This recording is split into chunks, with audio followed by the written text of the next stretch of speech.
আবিদা লজ্জায় বাসিনা লজ্জায় বাসিনা সিসি আবিদা আবিদা ইসলামের পদত্যাগ করতে হবে করতে হবে করতে হবে করতে হবে আবিদা ইসলামের পদত্যাগ আবিদা ইসলামের পদত্যাগ করতে হবে করতে হবে সিসি হাসিনা লজ্জায় বাসিনা লজ্জায় বাসিনা সিসি হাসিনা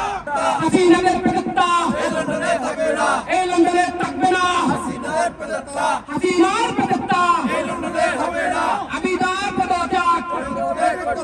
আবিদা ইসলামের পদত্যাগ করতে হবে করতে হবে আমরা এখানে এসেছি আজকে আপনারা জানেন স্ট্যান্ড ফর হিউম্যান রাইটসের আমরা সদস্যবৃন্দ এবং আমাদের মধ্যে আরও যোগ দিয়েছেন আমাদের অন্যান্য বিভিন্ন মানবাধিকার সংগঠনের নেতৃবৃন্দ বড় ভাইয়েরা আমরা এখানে এসেছি আপনারা জানেন আমরা যারা গত স্বৈরাচার বিরুদ্ধে আন্দোলন করেছিলাম সেই স্বৈরাচারের বিরুদ্ধে আন্দোলন করতে গিয়ে আমাদের অনেক ভাইকে আমরা হারিয়েছি শত শত বিরোধী দলের নেতাকর্মীকে গুম খুম করা হয়েছিল শেখ হাসিনা সেই শেখ হাসিনার পেতেত্তা শেখ হাসিনার পায়ে সালাম করে যিনি আওয়ামী লীগের সময় যিনি সে হাই কমিশনার হয়েছিলেন সেই হাই কমিশনারকে কেমন করে এই বাংলাদেশের বর্তমান পররাষ্ট্রনীতি উনাকে এই হাই কমিশনার আবিদা ইসলামকে এখানে নিয়োগ দেয় আমরা এখানে এসেছি আমাদের বক্তব্য ভেরি স্পষ্ট আমরা স্পষ্ট ভাষায় বলতে চাই যদি আবিদা ইসলামকে এখান থেকে পদত্যাগ না করা হয় আমরা যেমনই করে শেখ হাসিনা বিরুদ্ধে আন্দোলন করেছিলাম তেমন করে আমরা এই আবিদা ইসলামের পদত্যাগের দাবিতে তথা শেখ হাসিনা রিজিমকে নিজের রিজিম মুক্ত লন্ডনকে করতে গিয়ে আমাদের যত সময় আন্দোলন করতে হয় আমরা আন্দোলন করে যাব এবং আমরা আরও কিছু জিনিস বলতে চাই আপনারা দেখেছেন গত কিছুদিন ধরে বাংলাদেশে গুপ্ত হত্যা হচ্ছে বিভিন্ন রাজনৈতিক নেতাকর্মীদেরকে নিয়ে খুন করে দেওয়া হয়েছে আমরা এখান থেকে মানবাধিকার সংগঠনের কর্মী হিসেবে আমরা শেখ হাসিনা বিরোধী আন্দোলনের কর্মী হিসাবে আমরা বলতে চাই বাংলাদেশে একটি অবাধ সুষ্ঠু এবং নিরপেক্ষ নির্বাচন দেওয়া হোক যাতে করে আমরা আর কোনো বাইকে প্রাণ হারাতে না হয় এবং অনতিবিলম্বে নির্বাচন দিয়ে বাংলাদেশে একটি সুন্দর ব্যবস্থা ফিরে দেওয়া হবে ধন্যবাদ আপনারা জানেন আমরা আজকে বাংলাদেশ হাইকমিশন লন্ডনস্থ বাংলাদেশ হাইকমিশনে উপস্থিত হয়েছি যে বাংলাদেশের লন্ডনস্থ হাইকমিশন নবনিযুক্ত হাইকমিশনার আবিদা ইসলামের পদত্যাগের দাবিতে আমরা কেন আবিদা ইসলামের পদত্যাগ দাবি করছি কারণ আবিদা ইসলাম হচ্ছেন ফ্যাসিস্ট আওয়ামী লীগের একজন দূষর এবং উনাকে একটা মিশনে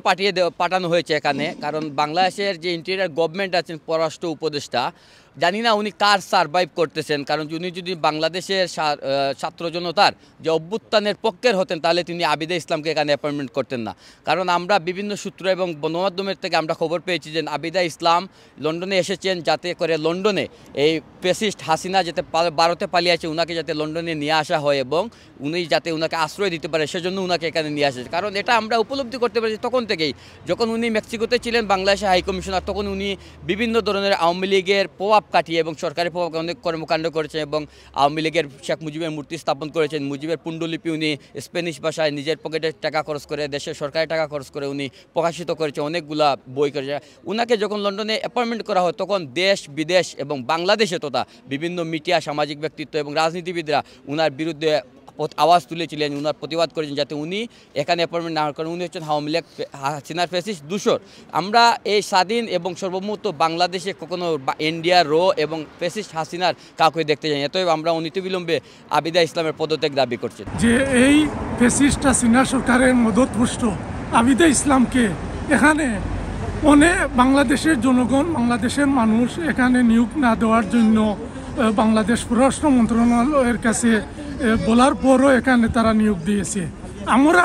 এই আবিদা ইসলামের পদত্যাগ চাই যদি উনি পদত্যাগ না করেন তাহলে আমরা এই ব্রিটেনের আমরা মানবতা কর্মীরা এখানে বৃহত্তর আকারে এই বাংলাদেশ হাই কমিশনারের সামনে আমরা ডেমনস্ট্রেশন করব এবং এই আবিদা ইসলামের আমরা পদত্যাগ নিশ্চিন্ত করব।